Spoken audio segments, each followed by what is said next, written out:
Okay, started now. Let me share the, what is that here?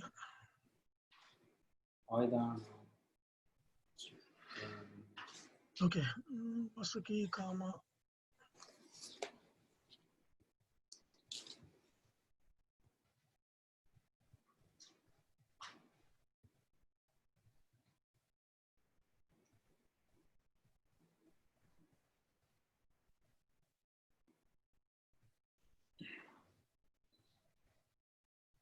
I think I wrote it somewhere here. Okay, Vajra. Yeah.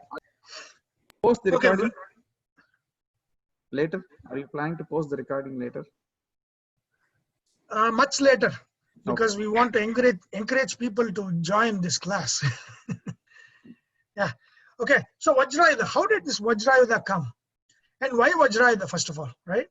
Why Krishna is not saying, I'm in Sudarshana, or pointing to say Trishula or any other weapon? Because if you look at only the Bhur Bhuvasvaha, that is what is the Vivaksha. That means in the three worlds in which we live, right? Bhuloka, Antariksha Loka, Swarga Loka. So in these three loka, that is the highest weapon. Beyond that, no, it is not. But within the three, Vajrayudha is the highest weapon. We have seen Vajrayudha, haven't we? What is the Vajrayudha that we have seen? Thunder, lightning? Lightning. That is the Vajrayudha. Indra's weapon is lightning. Right? So how did he get this? That is the story, right? So once the story, in the Puranas tell a story that once Indra's guru, who is Brihaspati, was disrespected by Indra. And so what Brihaspati does, he forsakes the Devatas and he goes away. And now, because he has gone away, they have no Devaguru. And they are not receiving the Havis, and they are not receiving the guidance. So what Indra does, he goes to Tvastaditya, right? So Tvastaditya, if you look at it, I think here, not here, where is the Devagana? If you look at here, Tvastaditya is here. It's one of the Dwadasha Aditya. Tvastaditya is one of the Dwadasha Adityas. Right? He rules Kumbha. Goes to Tvastaditya, and then that his son, who is also, his name is Vishwarupa. So his son Vishwarupa, become the Devaguru. So Vishwarupa is born of Tvasta, and the mother is actually Asura. She is an Asura woman. Vishwarupa's mother is Asura woman. And so Vishwarupa agrees, and then he becomes the Devaguru in the absence of Brihaspati, and then things go on. But the Devatas are unable to defeat the Asuras completely. And Indra suspects something is going wrong. And then he finds out that Vishwarupa actually has some sympathy with Asura, because half of his mother's lineage is the Asura lineage. So whenever he provides Havis, he pours the Havis for the Asuras also. Right? And so that the Asuras are also getting the Havis, not just the Devatas.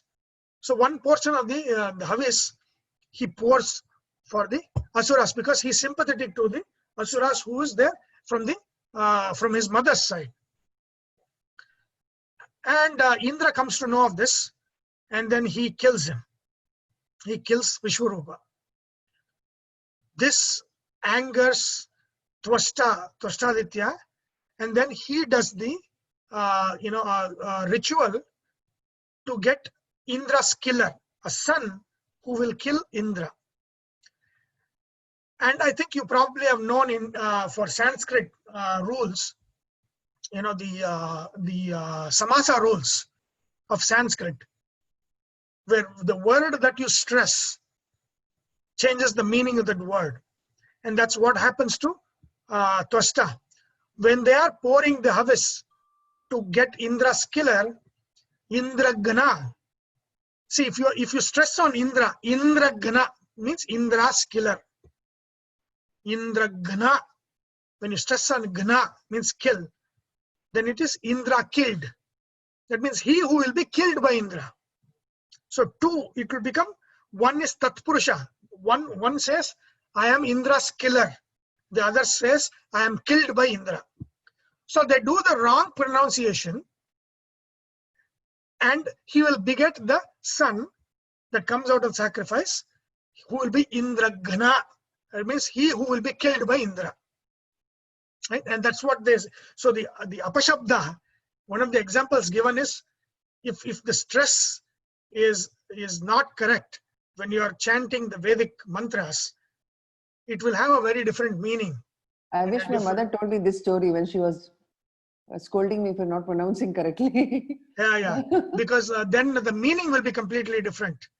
When you say Indragna, that means he who is killed by Indra.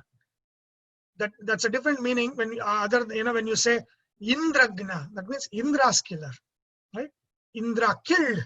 Even in English, it's the same. When you stress on kill, it's Indra killed. Indra's killer. You stress on Indra, it is Indra's killer. So can you tell the different words again? Sorry, to know the difference. Indragna. Indragna is Indra's kill. Indra killed. Indragana is Indra killer. Indra, the stress has to be on Indra. Indragana. Indragana is Indra's killer. Right? So that Apashabda happens, mispronunciation happens, and instead of begetting Indra's killer, he begets an Asura by name Vritrasura. Very famous. This story is in all of the Vedas, in the Veda mantras. Vritrasura. He's a Mahajnani though. He's a big Jnani, which stories in Bhagavata talks about that. But Vritrasura is Tvashta's son, who he begets to kill Indra, but then eventually Indra kills him. To kill that, and because Vritrasura is very strong, the Devas are defeated, and the Devas go to and Brahma says, the only weapon that will work will be a weapon made out of Dadichi's bones. Right? So Dadichi's bones. And so they go to Rishi Dadichi. And then if you look at all of the great Danis who have made great sacrifices for people and causes, one of the biggest sacrifices is Dadichi. He agrees, to die, to forsake his body, so that the Devas can have his bone, and with the bone they shape a weapon through his bone, because his bones will have his tapobala. The Dadichi's tapobala will be there in the bones, and then that becomes a weapon, which is Vajra. So Vajra, and then Vajra, that's the lightning. That is the lightning. That is the Vajrasura. The Vajrayudha. And then Indra uses that Vajrayudha to kill Vritra. So that is a story that is very famous in all of the mandalas of Rigveda. Whenever there is an Indra mantra, the story of Vritra's killing is there. And the backstory is in the Puranas, and this is how Dadichi's bones are taken to shape a weapon called Vajra, and then Vajra is used to kill Vritra. And Vritra is, and Bhagavata talks about that final confrontation between Indra and Vritra. And the Adibhautika, natural, if you look at the natural meaning of this Vritra and Indra, Vritra is the lord of the dark clouds. He is the lord of the dark clouds, the rain-bearing clouds. And Indra's Vajrayudha is the lightning. And when the lightning strikes, the water is released. Right? The water is released. So that is the physical meaning in the physical manifestation of Indra and Vritra's fight.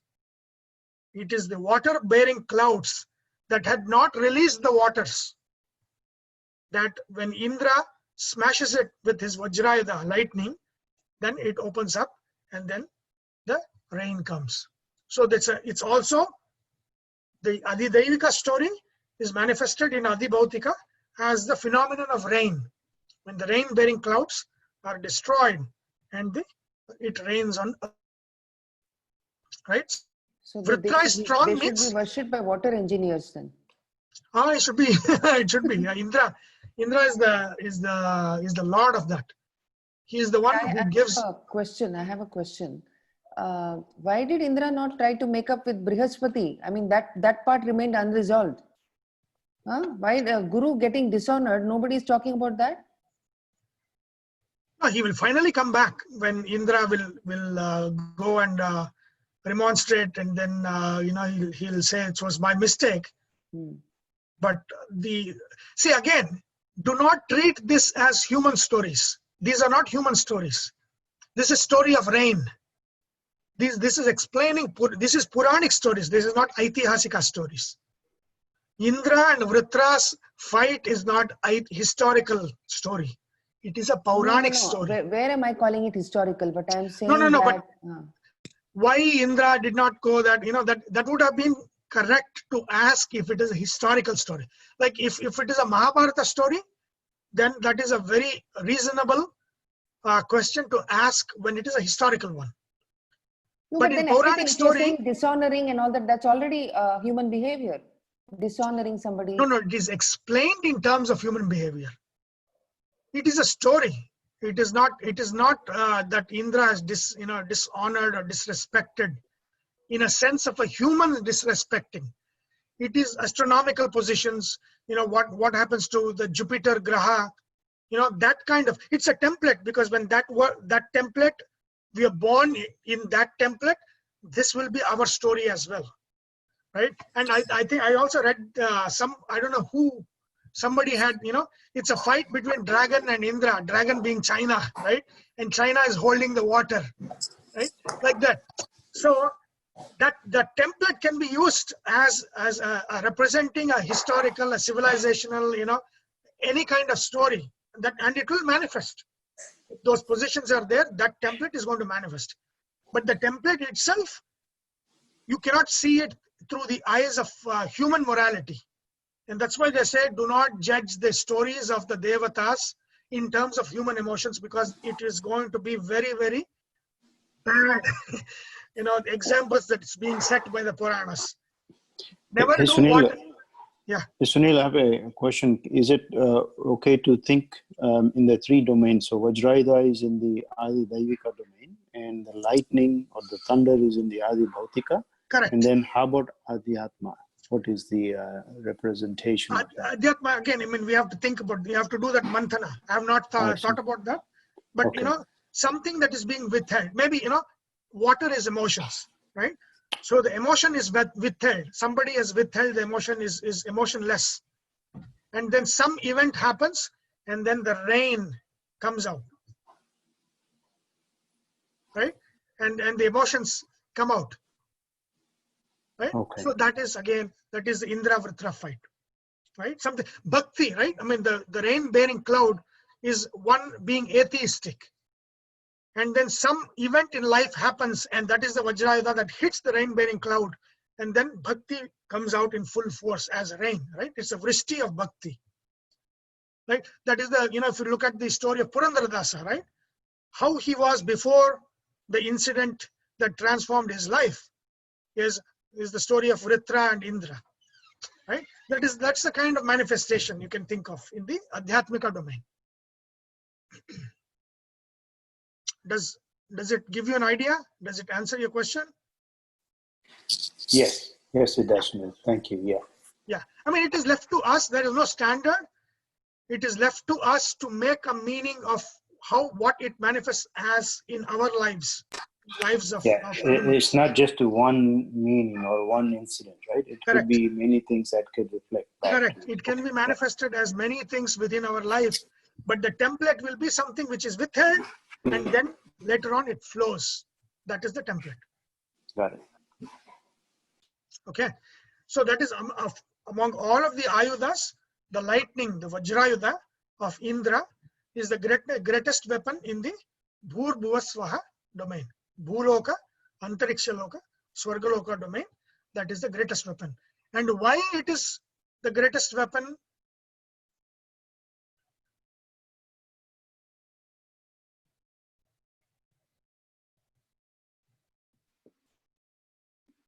Why is it the greatest weapon?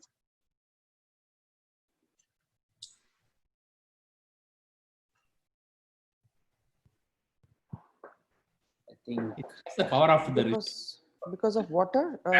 No, because of Paramatma, because of Krishna. That's what he's saying, right? See, it is not just devatas. It is also things, right? What does it say? Why is Vajra Vajra? Who is the real Vajra? he himself. Paramatma is the real Vajra. And so what does Vajra mean? If you look at here, it says Sarva Dosha Varjitatvad Daribir Varjanadva Vajranama Indra Ayudastaha. Indra Ayudastaha. He is in Indra Ayudha, which is Vajrayudha, giving it the greatness, the lightning, the power of lightning is because he is the real lightning. He is the Varjanath, he says, because he destroys the evildoers. He destroys the evildoers. He is the real Vajra. Varjanath Vajranamasaha. Vajranamaha. Vajra also means diamond? Vajra also means diamond, yes. Right? See, if you look at it, this very word is used in Kathopanishad. Right? I need to look at the mantra, what the mantra was. In the Tritiya, this one part of Adhyaya of this one, Kathopanishad, Yama is saying Paramatma is the real Vajra. Yeah. Edidam kincha prana ejati nisritam. And then he says udyatam. He says that, you know, he's like the Paramatma is like a person who has held his Vajrayudha ready to kill. That is the Samharaka Shakti. The destructive power of Paramatma is compared to him ready to strike with the Vajra. Ready to strike with the Vajra. I have to tell you that. I forgot the verse. Give me a second. That's the sitting at home, because then I can open up my reference book. I have to tell you that the mantra. Yadidam kincha prana ejati. So whatever exists in this world, they move because of prana. And here prana is Paramatma himself. He's the prime mover, right? Because in the previous chapter of the Kathopanishad, the Upanishad says it is not because of prana or the apana that a being lives. It is because of who these two live, prana, apana live, that the being lives. That is, he is the real prana. 1 second. Okay, I have to tell you this. Kathopanishad. In the Tritiya.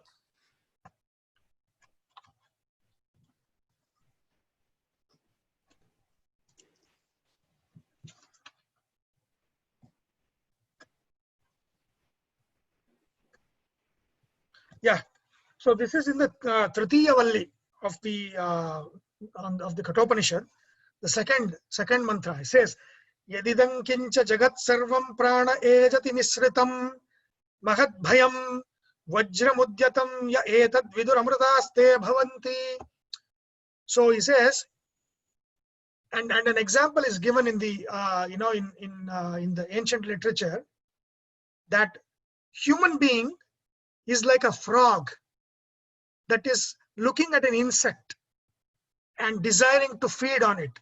You know, it is very happy to feed on it, forgetting that it is sitting at in the shadow of a cobra that is ready to strike at any moment.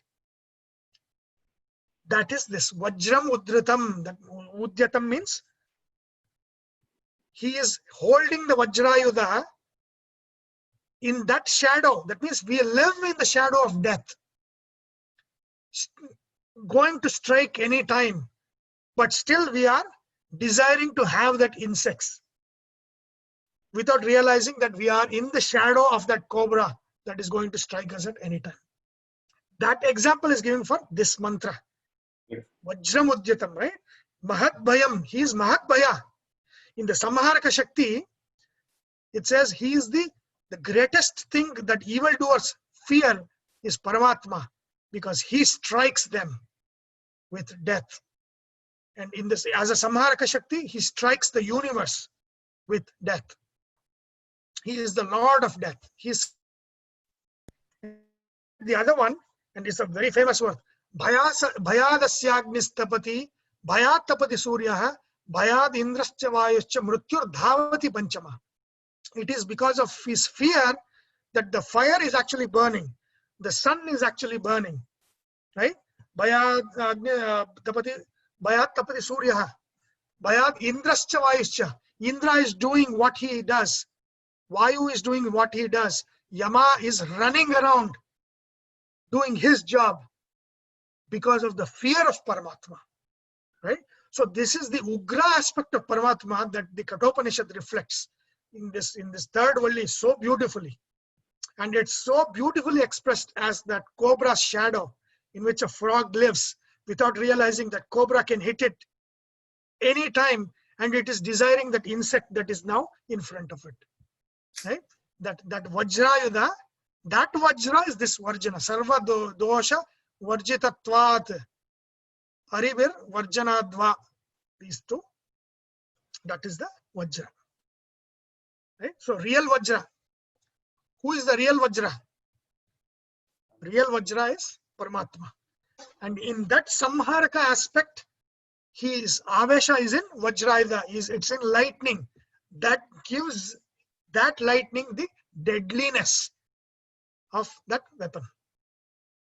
Right?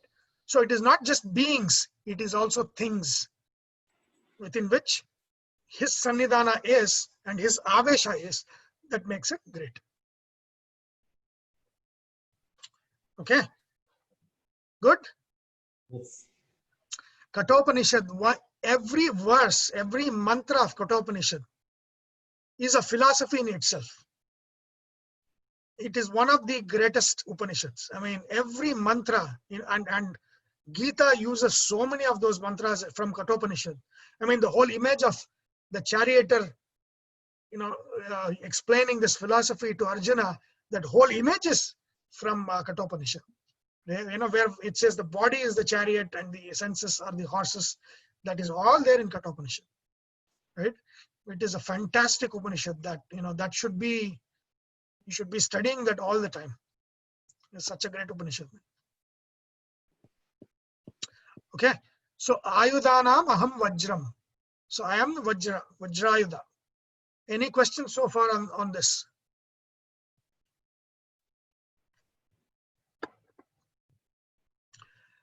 Okay, then Dhenunam asmi Kamadhuk. Again, this is another one that comes from Samudra Mantana, right? So if you look at the Kamadhenu is, let me go back to the,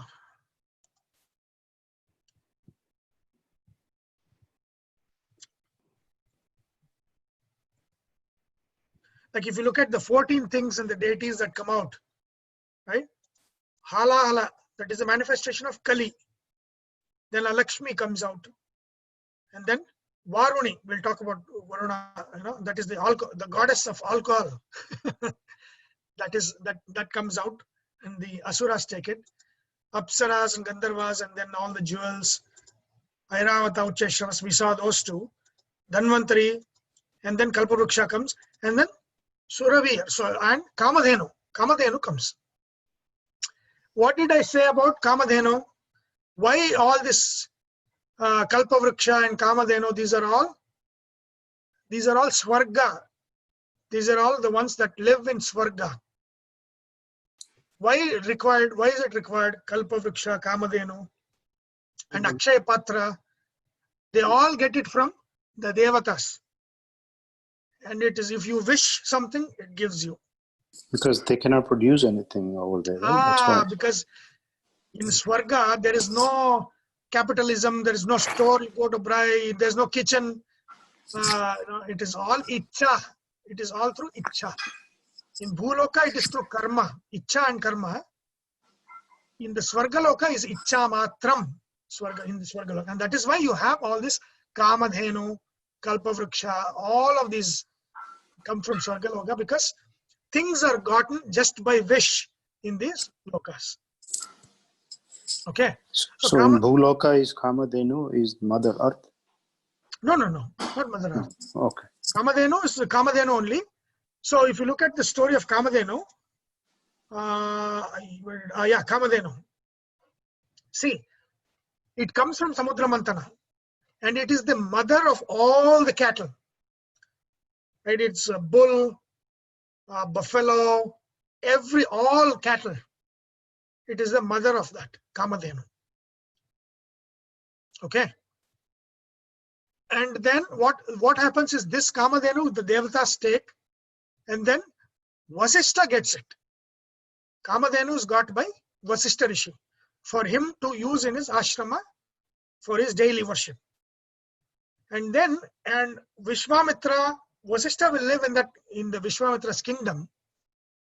And then one day he's hunting in the forest, and then he's very tired, and then he goes to Vasishta ashrama, and then he and his whole entourage, they go there, and Vasishta provides them with everything that need, food and all kinds of things that they require to satisfy their hunger and thirst and all of those things.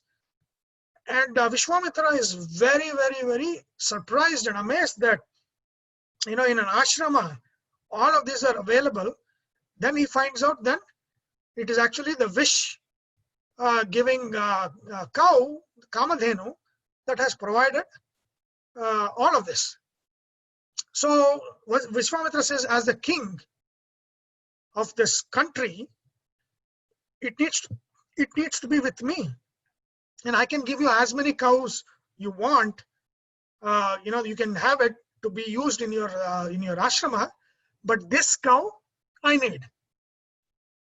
And then Vasishta says, it is up to Kamadhenu, right? If Kamadhenu wants to go with you, she is free. Again, Kamadhenu is a devata, right? It is not the cow speaking. There is a devata in the cow. She is transformed into the shape of a cow, but she is still a devata. She is a devi, right? She is a devi. So Kamadhenu Devi says, I don't want to go with Vishwamitra. I want to be in your ashrama. Then Vishwamitra gets very angry, and then they start fighting. And once they start fighting, Kamadhenu, every hair of Kamadhenu, very all these Ugra warriors come out of each hair of Kamadhenu, and they destroy all of Vishwamitra's army that is there. Vishwamitra is completely destroyed in the sense that he is defeated. And then he realizes that Brahma balam eva balam natu kshatra balam. He says the real power is in Brahma Varchas, not in Kshatra. Kshatra bala means power, the power of army, the power of violence. The real power is not in the power of violence, but it's in power of knowledge. Brahma balam eva balam natu kshatra balam. Then he says Kshatra, and then he says, I will get that Brahma bala. And then he forsakes, he leaves his kingdom, puts his kids in charge of the kingdom. Then he goes on to achieve, he becomes a Raja Rishi. And then later on, as he does his sadhana, and then he quarrels with Vasishta, finally he attains Brahma Rishi status. And he is the seer of the Gayatri mantra that we say every day. Right? It's a Rigveda mantra, but Gayatri mantra that we say every day has that, the Bijakshara, the Vyaghritis, right? Bhu, Bhuha, and Swaha. Bhur, Bhuva, Swaha. So when you add that, it becomes a Gayatri mantra. Okay. So Kamadhenu is there in the Vasishta Vishwamitra fight. It is there, is central to that, because Vasishta Vishwamitra happens to want it. He is defeated. He goes back, relinquishes his kingdom, and then starts the sadhana, becomes Rajarishi. Still finds out that that is not enough to defeat Vasishta. And then finally, he becomes Brahmarishi and understands what that Brahmavarchas is. And he gets a realization once he is defeated in the forest, that Kshatrabalam, that means the violence of weapons and force, will take you only up to a point. The real greatness is Brahmavarchas. It is something that comes out of knowledge. And he attains that. Okay, that's the story of Kamadhenu. And then again, Nandini, right? Nandini, we have heard of Nandini. Nandini is actually the daughter of Kamadhenu. Again, Nandini also comes up in a lot of Purana stories. Surabhi, Sushila. What is Sushila? Same story, similar kind of story repeats between Kartivirya Arjuna and Jamadagni, the father of Parashurama. Same way, Kartivirya Arjuna, the king at that time, he goes to the forest, is tired after hunting, goes to Jamadagni ashrama. He's catered to, and then he's amazed and surprised that in the forest all of these facilities are there. Finds out that it comes from the cow, Sushila, and then he wants that cow from Jamadagni. Jamadagni says he cannot give it, and then Kartivirya Arjuna kills Jamadagni. Kartivirya Arjuna kills Jamadagni and goes away, and that enrages Parashurama, and Parashurama then goes on to destroy the Kshatriyas of the world. And that is what links this to the story of what's happening on WhatsApp about the jatis of the kings of India. Right? Kshatriyas as a king was long gone. Even in the Mahabharata times, there was only the Chandravamsha, the Kurus, and a couple of them. But the traditional jatis that were whose profession was king, fighting, they're long gone. It is only others who had different professions, agriculture, shepherds, and these are the ones who went on to get to the power and then, make big kingdoms. And that is the history of India. So that, and it is also, even in the Puranas, if you look at the king list of the Puranas, the Kurus end at Kshemaka. And the historical name of Kshemaka is Khemaraj. Khemaraj is historically there. He runs around, he loses his kingdom in historical times. And then it says, after that, the jatis that were doing agriculture and other stuff will become the kings of India. It is also part of Puranas that say it. So mostly Vaishyas. Yeah, mostly Vaishyas and Shudras. So the jatis that come and see, again, we have to differentiate between the Varnas and the jatis, right? Varna is the Swabhava. Varna, there is hierarchy in the Varnas. There is no hierarchy in the jatis as such, right? And lower and higher is the distance from knowledge. Closer you are to knowledge, that is higher.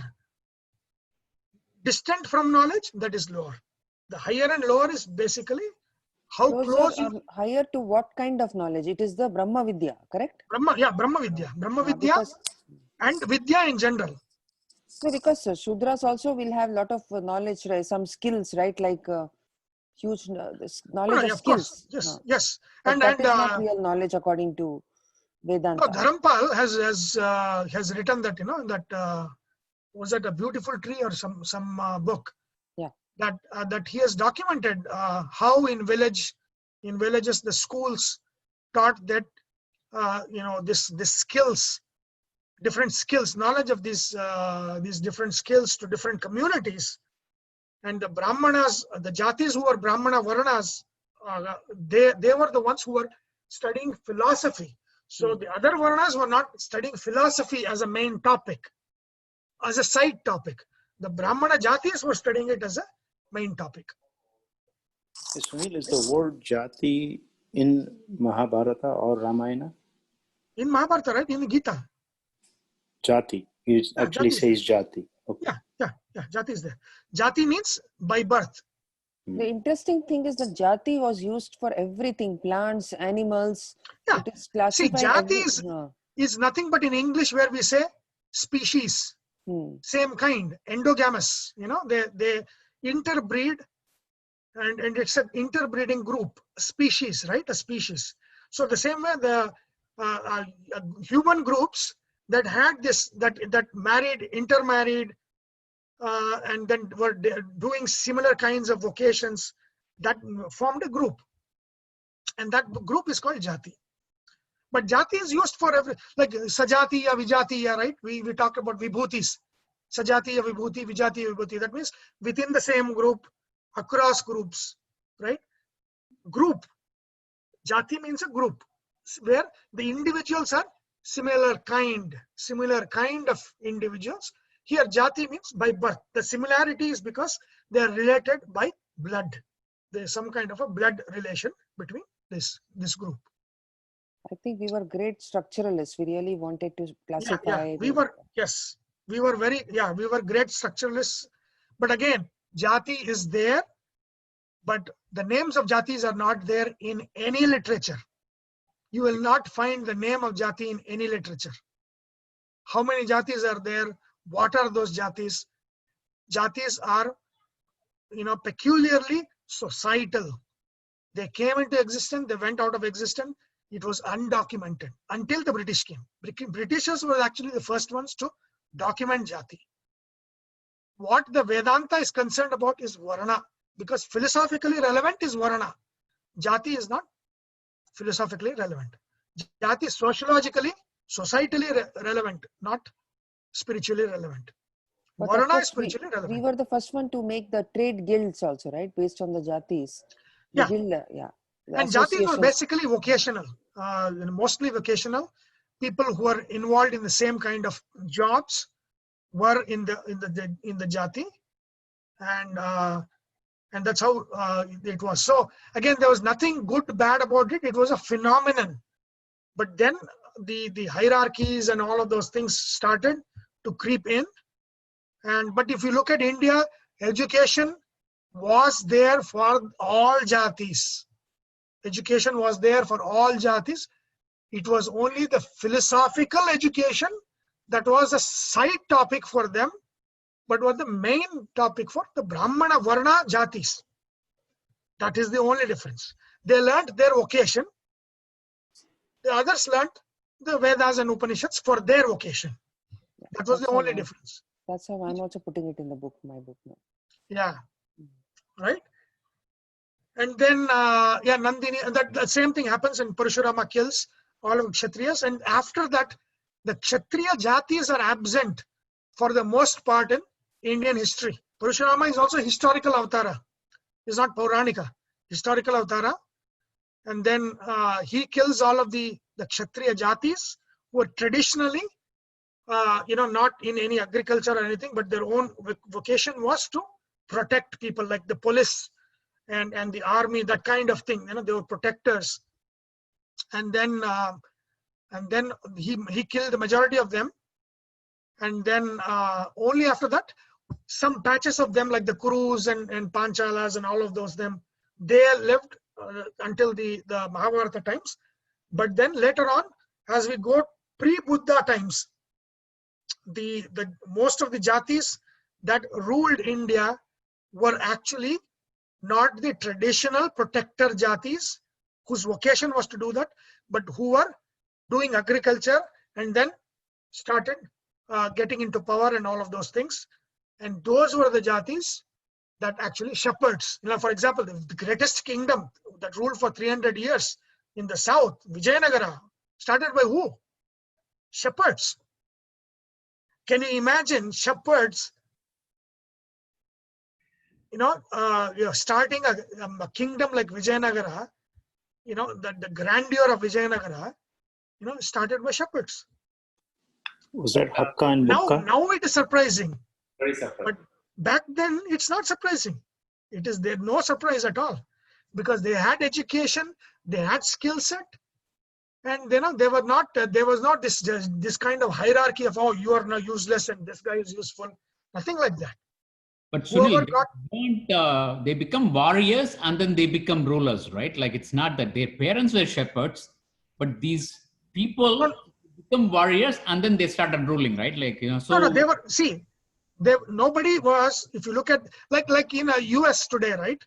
If you look at majority of people, they would have in their student life or something, they would have had military training. Exactly same with everybody used to have military training. Even if they were agriculturists. If you look at Kalinga War, who was there's no concept of standing army. That concept came from Islam and all the others, right? These guys were doing all these different things. And then when there was war, they came together as soldiers. It is not like, there was a standing army of soldiers. There's no concept of that. There was no concept of standing army in India. It is actually foreign and alien to India of having, they used to have a little bit, that's it, who were actual soldiers, whose job was being soldiers. Otherwise, they were doing agriculturists and doing all these different things. And when the war happened, they gave those things up and then they become part of army. Just like the reservists that we have, we have a lot of reserves. These guys were reserves. Military training was part of, what people had as part of their education. Everybody had military training. An agriculturist, a shepherd, everybody had military training. When needed, they could take up weapons and fight. Yeah, that makes sense. Yeah. Yeah. So the army, that is another big thing. The difference between India and others who came in was, for example, if you look at Alexander had this standing army that he had to take, right? That he had to maintain a big army. In India, and if you look at the Rajatantra, I don't know I think Bhishma talks about it or something. I have to go back to Shanti Parva and see this. The concept is very simple. He says, if you need a standing army, you need to tax more. If you tax more, the state becomes more powerful. So the state should not be more powerful. That is always the idea. The state should never be powerful than the people. It is not, from the US. It is there in Shanti Parva. So if the state needs to be less powerful than the people, then you should not have standing army, because then the tax will go down. The maintenance will come down. Where is it mentioned? This is in, I think this is in Shanti Parva. I have to go back and check where I've read this. And that was the reasoning given for why there is no standing army in India. Because with a standing army, the maintenance of the army becomes the biggest budget for the kingdoms. So then the king has to own the gold, right? Remember, in India, the king's owning the gold. More than the kings, the people own the gold. Even today, what is with the government of India is minuscule compared to what is with people of India, right? And why, if India had to maintain a huge standing, let's say, huge standing army of 3 million or 10 million people, then what, that gold, India would want, the government would want the gold to be with the government and not the people, right? And that is the reason why in India, there was no standing army. People did their own vacation, because then that would increase the tax. And the king would become very powerful and controlling. And so what they had a minuscule army, but then everybody had military training. When needed, they would be called upon as reserves. They became soldiers, fought the war, won the war, went back, and then they did their own agriculture or shepherding or whatever. That is the reason why India did not go out to, to conquer outside, because for that you need standing army. There was no concept of standing army. People say Indians never went out, that is not because of ahimsa. That is because of the concept of not having the standing army. Because to have a standing army, you need to have a lot of power vested in one individual and not the people. Right? There's a lot of things that is involved in the thinking involved in the structure of Indian society. Fantastic. I mean, there's a lot of things. Okay. So that is we looked at, okay. So then I told you the story of Parashurama. And then, another one important one, cow, right? So if you look at this one, this is in Mahabharata. Again, this is a story, right? This is a story where all of the Devaganas get into cow. The story, Vyasa tells the story that all of the Devaganas, the hierarchy of all the Devatas that we have seen, right? This whole thing, all of these Devaganas, okay, where did I? Okay, they went into cow. But there was no place for Lakshmi. The story goes like this. There is no place for Lakshmi. And then Lakshmi is like, I also want to get into cow. And she goes and asks, that I also want to come in the cow. What should I do? The cow says, no, everything is taken, everybody has taken the positions. All the Devata Ganas have taken the positions within me.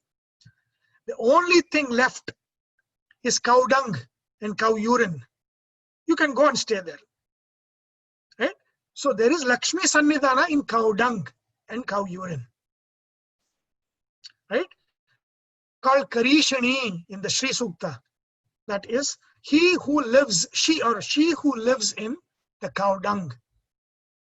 Cow dung is prosperity giving. Right? And they used to use, like if you, I don't know if in Canada, in after food, right? They used to wash that floor. What is the Kannada name for that? Gomeya basically means cow urine and cow dung. Right?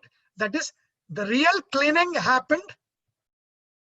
Then Lakshmi will come only if it is cleaned with cow dung and cow urine. That is the potency of the cow dung and cow urine.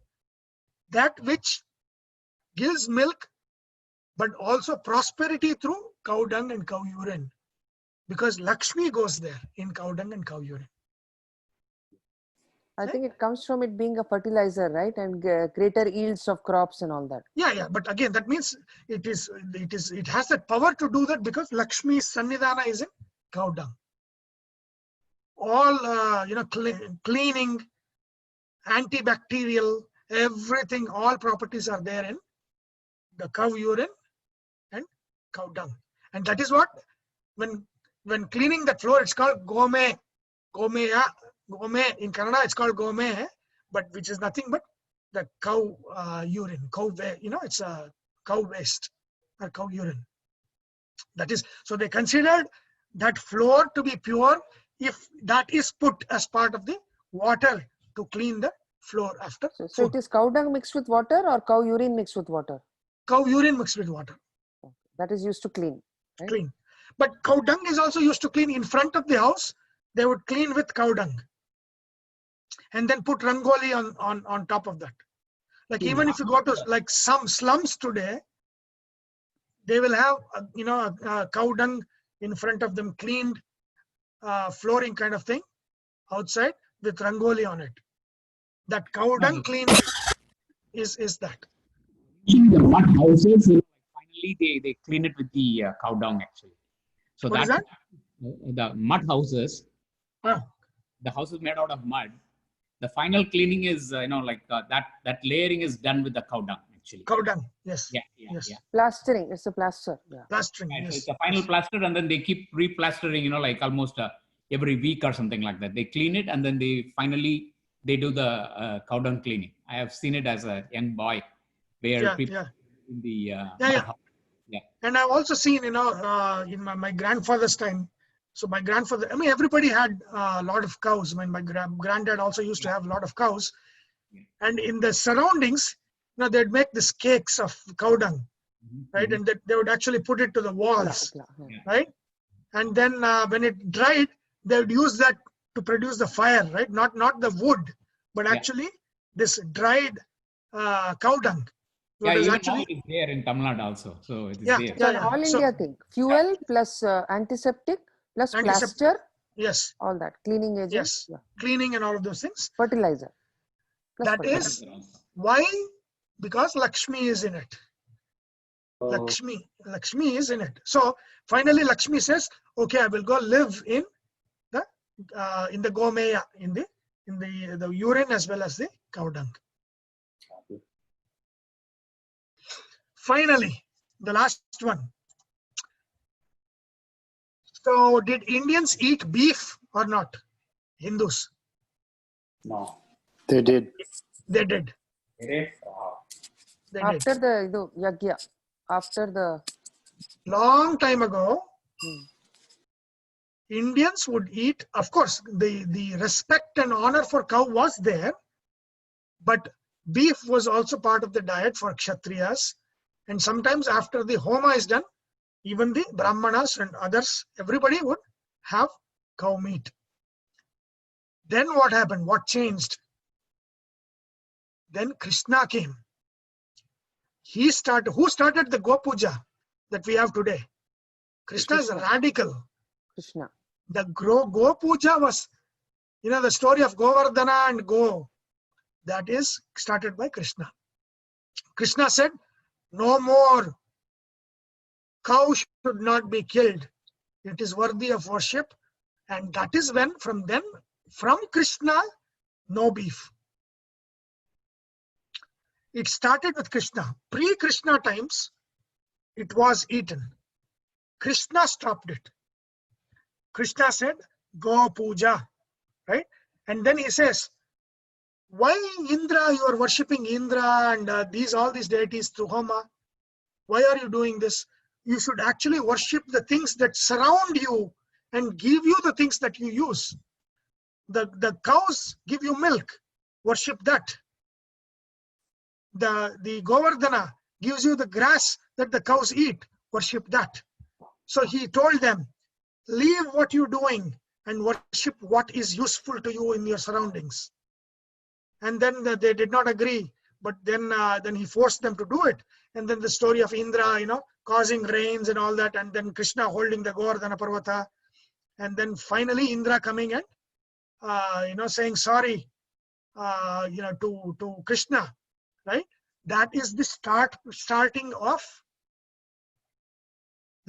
the cow worship and the worship of things we do. Like we do Vahana Puja, we worship Ayodha Puja, we worship things we use. Basically worshipping the deity that is in it, right? Krishna, the avesha of the Paramatma in these things. He says that is very important. Worship that. That is very important. Kali Yuga. Worship the things that you use and that is useful to you. Worship me as being within it, for the things and the beings that are around you and that help you and that is useful to you. That's how Go Puja, Govardhana Puja, all of those things started from Krishna. Pre-Krishna, beef was part of the diet. Post-Krishna, it was not. I mean, of course, now it's different. But again, that is different reasons. But who brought about that thing? That is Krishna. And we see Also, the cow. before that, I think the milk producing cows were always given respect. The milk cows, right? Yeah, milk, of course. Yeah. Cow respect has been pre-Krishna also. But worship of cow started with Krishna. That Go Puja, there's no concept of Go Puja pre-Krishna. Krishna taught the Go Puja in Vrindavana, how to do that. And then Govardhana Puja in Vrindavana, how to do that. I mean, this is all before 10 years. He was 10 years when he left Vrindavana. And, Right? and what I read was that from what I clarified with David Frawley, Dr. David Frawley, was that it is not like they were cutting up a cow and eating it every now and then. It was only in the ritualistic, only for when during rituals, when they did that, when the cow was sacrificed, then they would have it. So it was ritualistic, not like a daily diet or something. Yeah, of course. Even Occasional. even a couple of decades ago, even the meat-eating population of India did not eat, for breakfast, lunch, and dinner, right? I mean, that was, every Sunday or every some special days. Otherwise, the daily thing was, even for non-vegetarian Indian, was was vegetarian, right? Even for Meat. China, it seems. China was not eating this much meat before. Yeah, I think probably these were all taught by the West to India.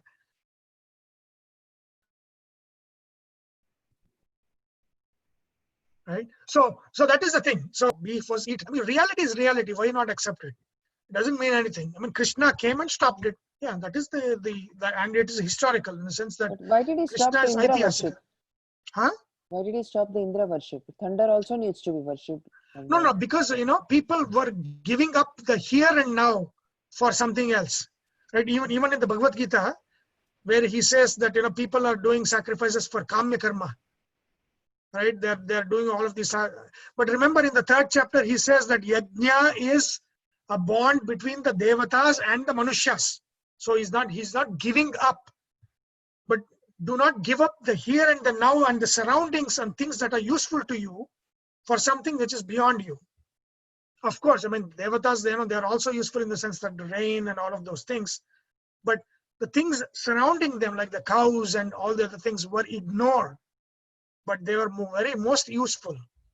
And so what Krishna brought about was this recognition of this surrounding, right? Where if you go to village, they worship the bull, they had the, like for the, for what is that? Pongal, right? The Pongal, they do this bull racing and all of those things. That is all after Krishna. That is all after Krishna. Okay. So that is Kamadhenu and all of the things about Kamadhenu. Any questions so far?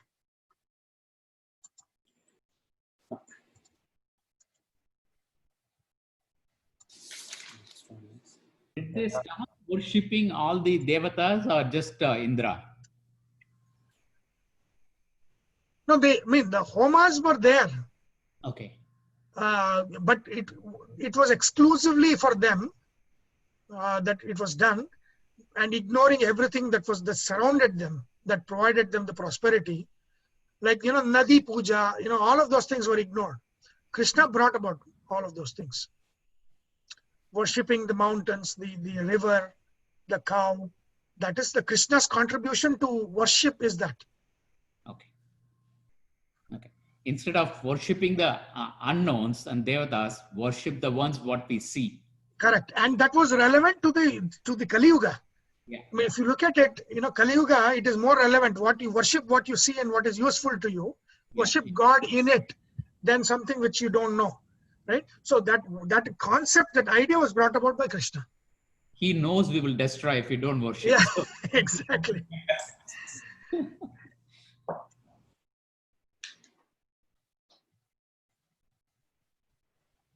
Okay.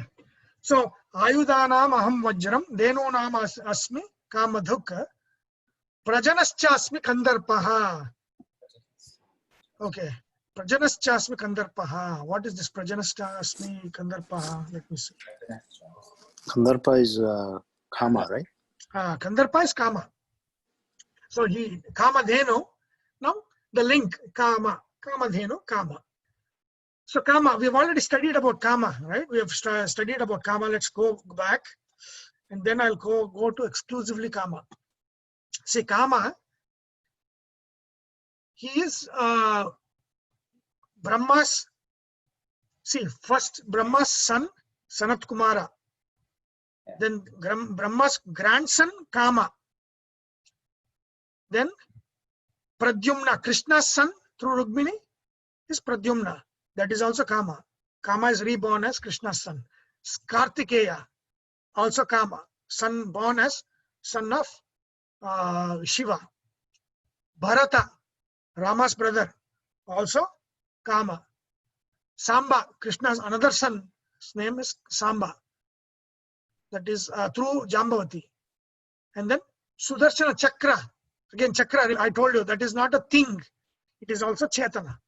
So the Ayudha of Vishnu, Sudarshana, is actually Skanda. Skanda is the weapon that he's holding in the form of Sudarshana.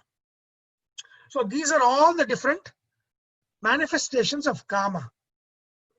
So he gets the exclusive thing that he is the son of Brahma, of Shiva, and of Vishnu. All the three. Yeah. That's Brahma, his son and grandson of Brahma. Right? His son as the son of Brahma, Sanat Kumara, as grandson Kama, and the son of Dharma, Brahma, Dharma, Kama. Vishnu's son as Krishna's son, Pradyumna, Shiva's son Kartikeya. So he has that thing, and then he's born as brother. He's there everywhere. If you look at all the Puranas, he takes a lot of births as different things, right?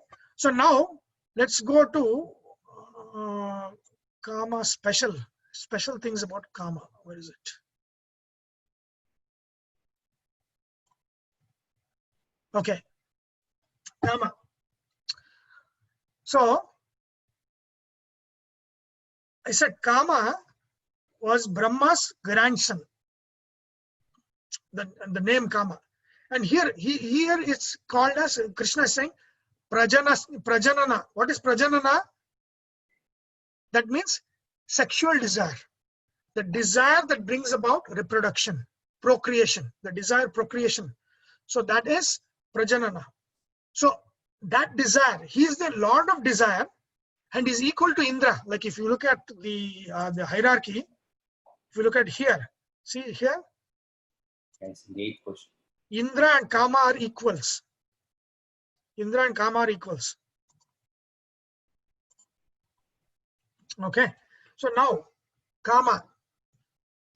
So he is born of Dharma. Born of Dharma, who is son of Brahma. And then his wife is Rati. Right? Rati is his wife. Kama and Rati. And then he is the lord of procreation, the desire for procreation. He is the lord of that, but also the lord of desire in general. He is also the lord of desire in general. And then what happens initially when Brahma's son Dharma, Dharma's son Kama is born. Brahma, what happens when he's doing meditation? Suddenly his mind is stirred. Again, these are Puranic stories. Don't think of human emotions here.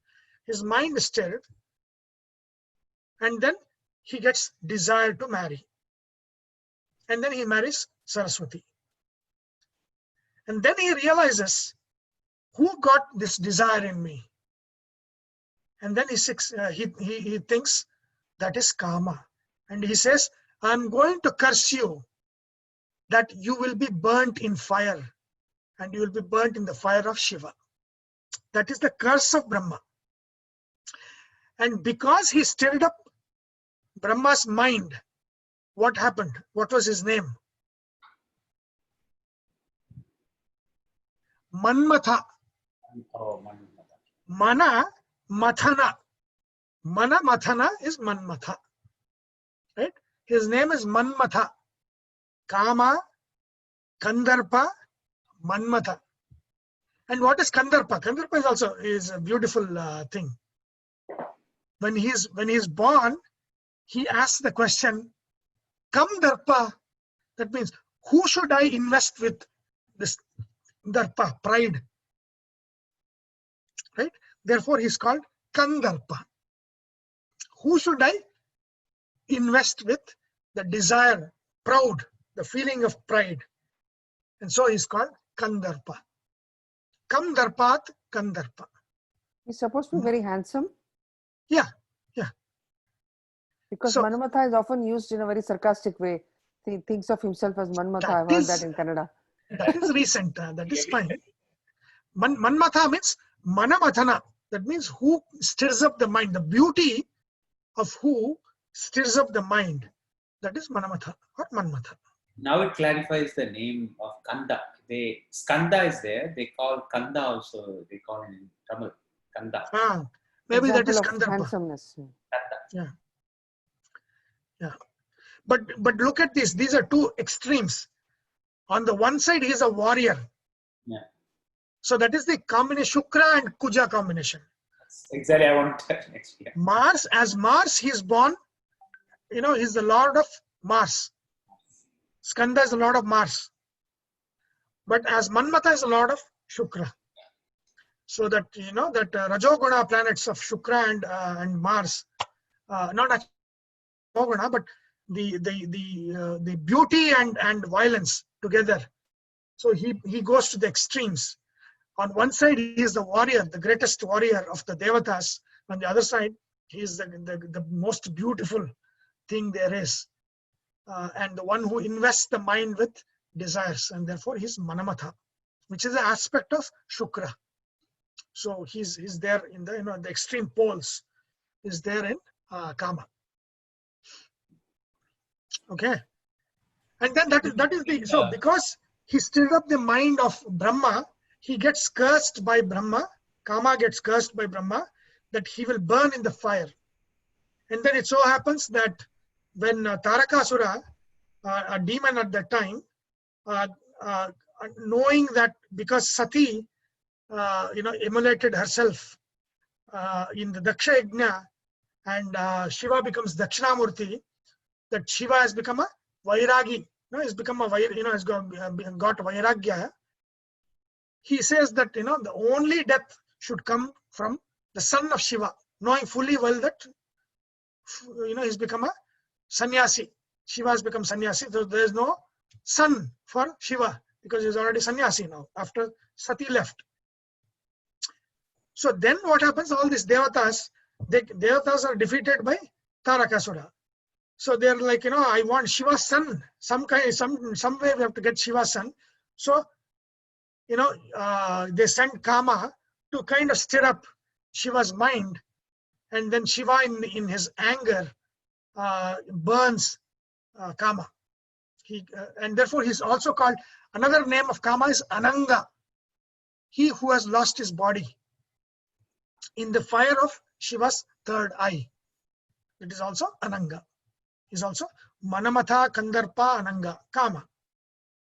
All of these are Ankaraka or Ananka is different. Ananka, Ankaraka is also same or? No. Angaraka is Mars. This is Ananga, Angahina. Ananga means no anga, no body, no form, because he's burnt. And then he's burnt, but then what happens? He himself is now born to Shiva as Kartikeya. He himself is born as Skanda. He comes back as Skanda, and then as Skanda he defeats Tarakasura. Right? So these are all the and then when Shiva burns him, he also gives him a boon that he will take a birth as Vishnu's son.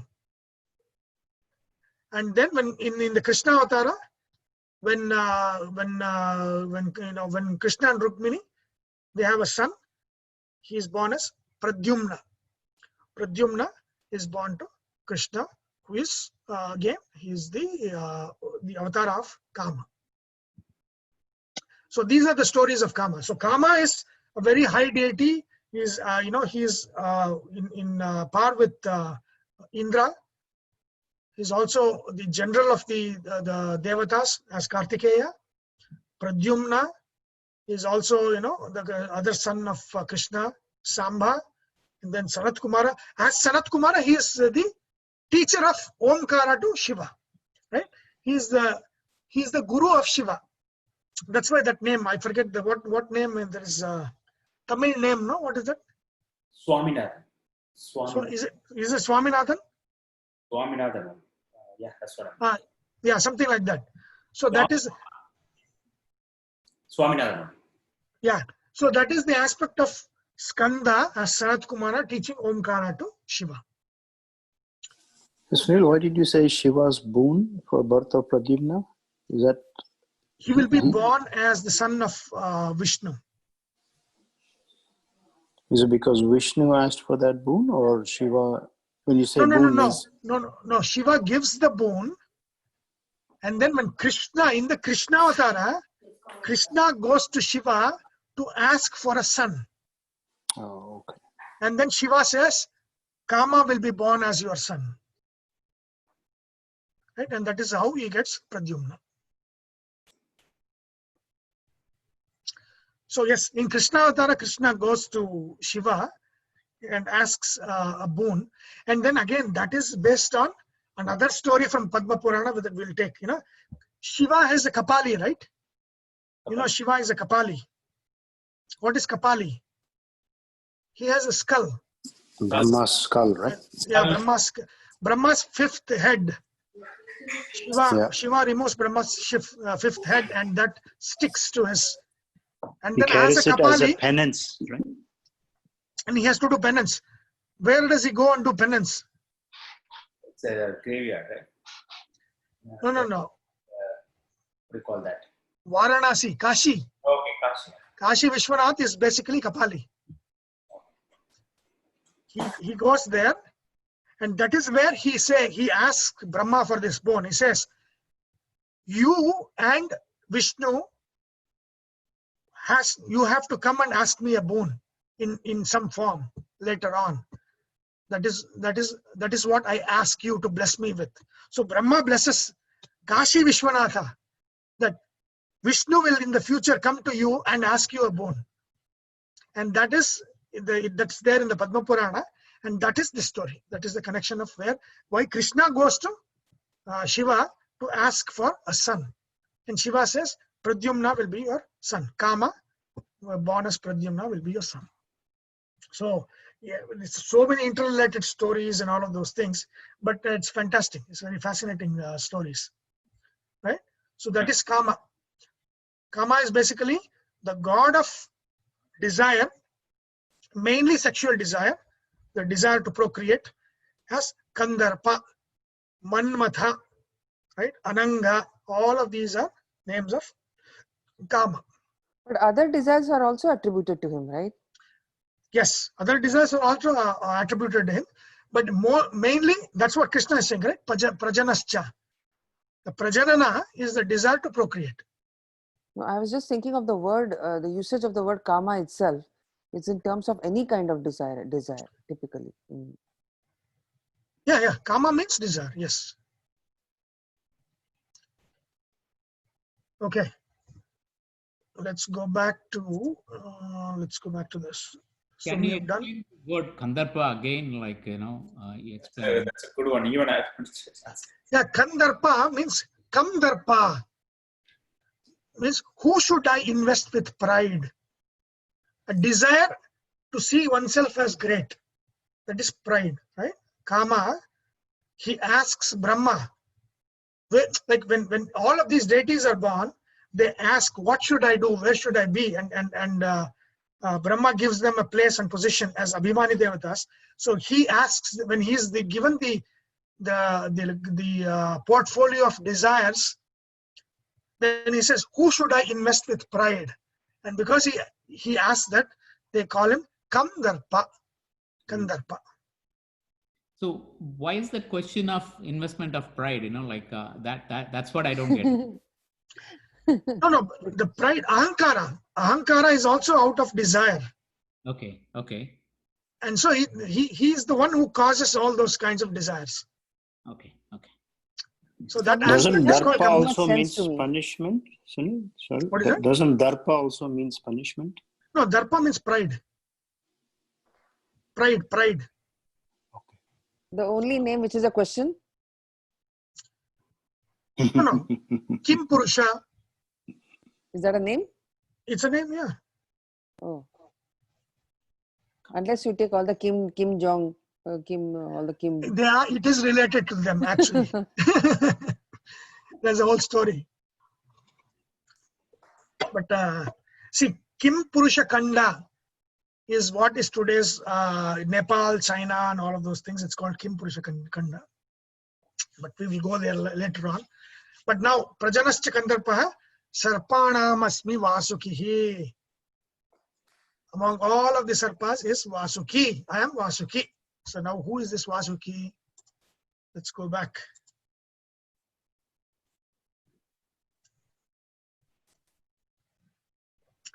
Okay. So Sheshananta Kama Vasuki, right? So I need to save this. I think I've saved it. Okay. Vasuki. Who is this Vasuki? So Vasuki is basically the king of serpents. Right?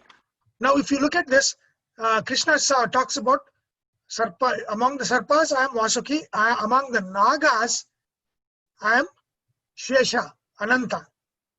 What is the difference between Naga and Sarpa? Very vital question. I don't know. I want to know. Question.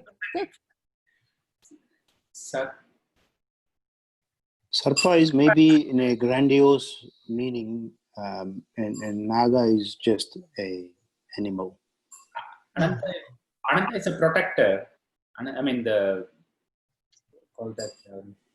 Ananta is protector, but Sarpa is more like poisoning or something. No. There is a Puranic story that I read wherein Nagas were some 1,000 offsprings born to someone. Kadru. Kashyapa Rishi and Kadru. So you should know that's the first one here, right? Kashyapa and Kadru.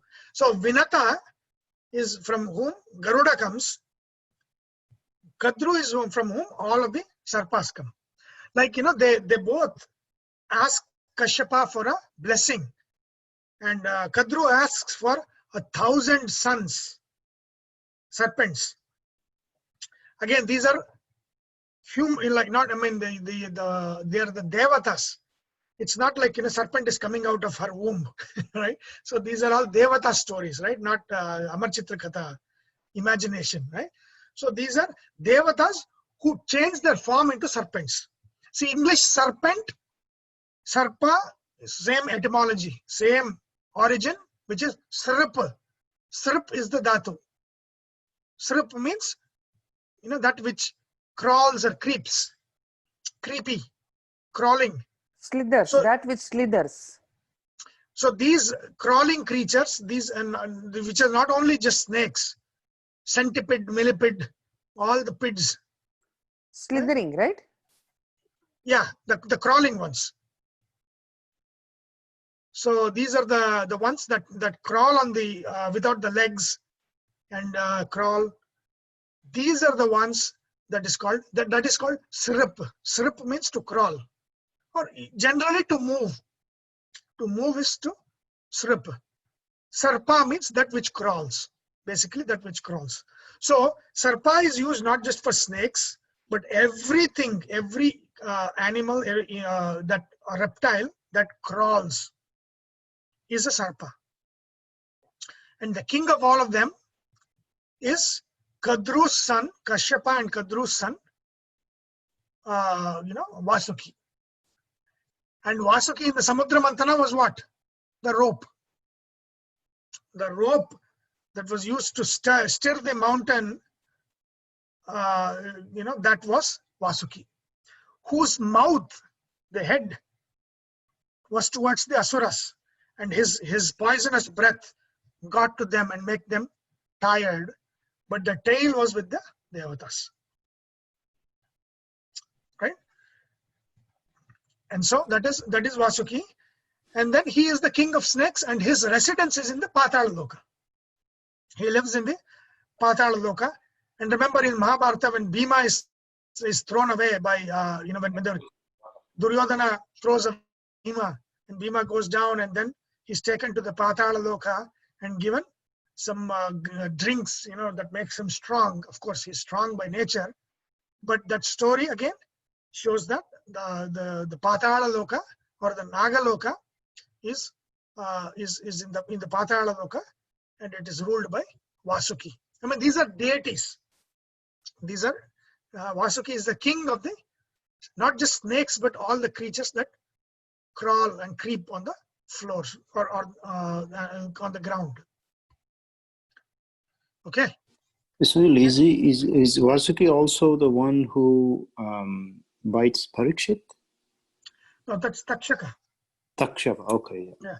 Which brings to you a very important question: is who are the sons of Kadru, right? And I don't have the list of 1,000 names. Whatever I could get. Ananta Shesha, right? He's a very high deity. Like if you go to look at hierarchy here, he's Garuda, Shesha, Rudra are together. He's a very high deity. But then Purana Naga, Ariyaka, Vasuki. These are the famous names that we have heard, right? Vasuki, Shesha we have heard, and then Takshaka. Sleeps on Adishesha, right? Like, in the Milky Ocean, the snake on which he sleeps is Adishesha, right? That is Adishesha, correct. Okay. Yeah. So that is Adishesha means that's the first birth. Okay. This is Shesha taking the birth as Kadru's son. Okay. And who is around Shiva's neck? Around Shiva's neck, that I don't know. Is it Sumana, Sunil? Because in Rudram Namakam Chamakam, Sumana names comes after. I don't know the meaning, but it comes there. Sumanas, a good question. I don't know. I don't know the name of the snake. It's in one of the, it's there throughout the Namakam Chamakam, Sumana Yeah. comes. Yeah. I mean, Sumana, I don't know whether it's used as a name, a proper name, or Sumanas means, having a good thoughts in the mind. So I don't know if in what way it is used. But I'll look it up, Venki. No, but I didn't understand the difference still between Sarpa and... Hold on. We have not come to Naga yet. Yeah. See, okay. Naga means hooded snake, cobra. Right?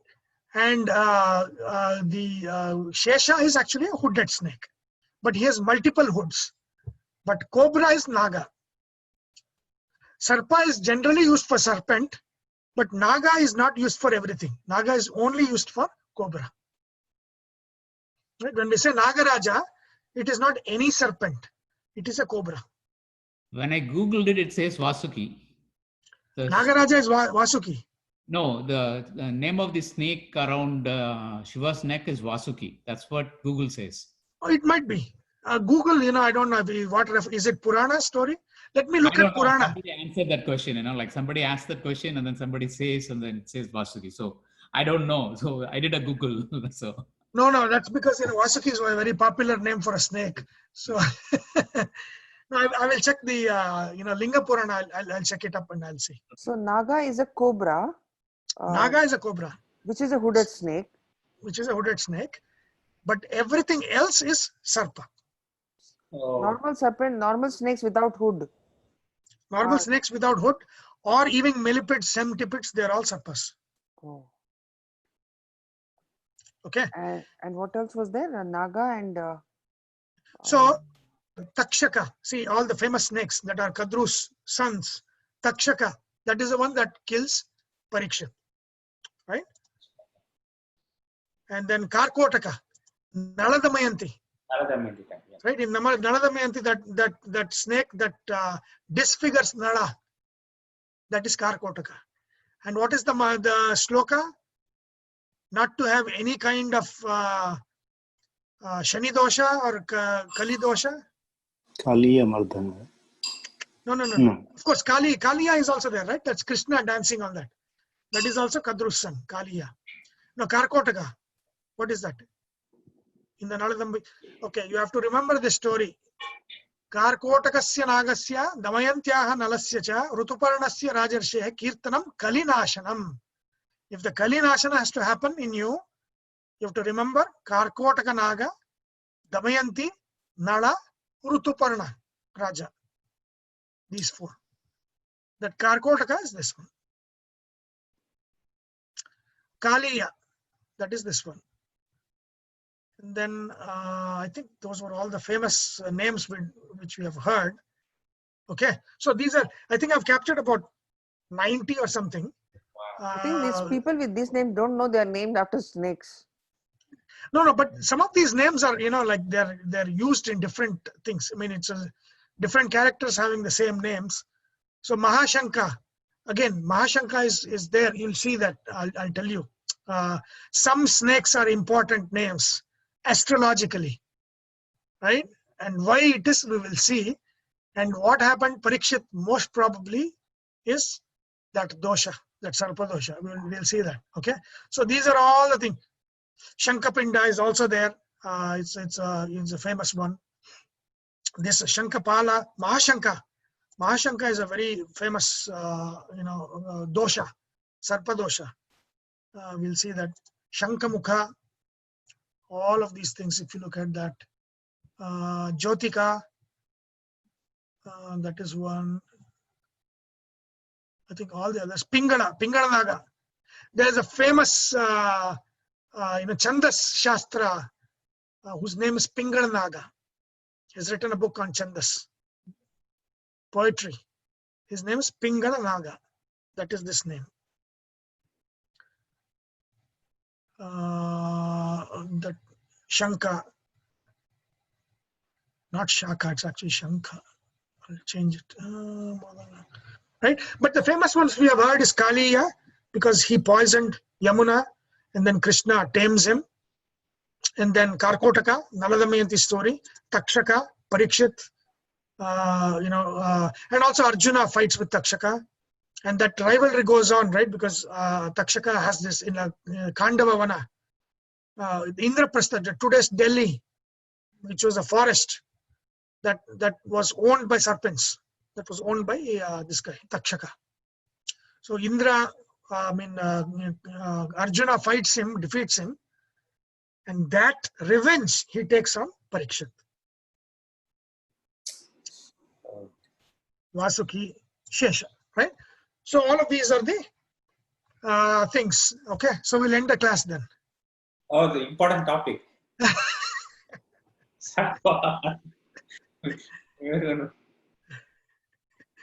Okay.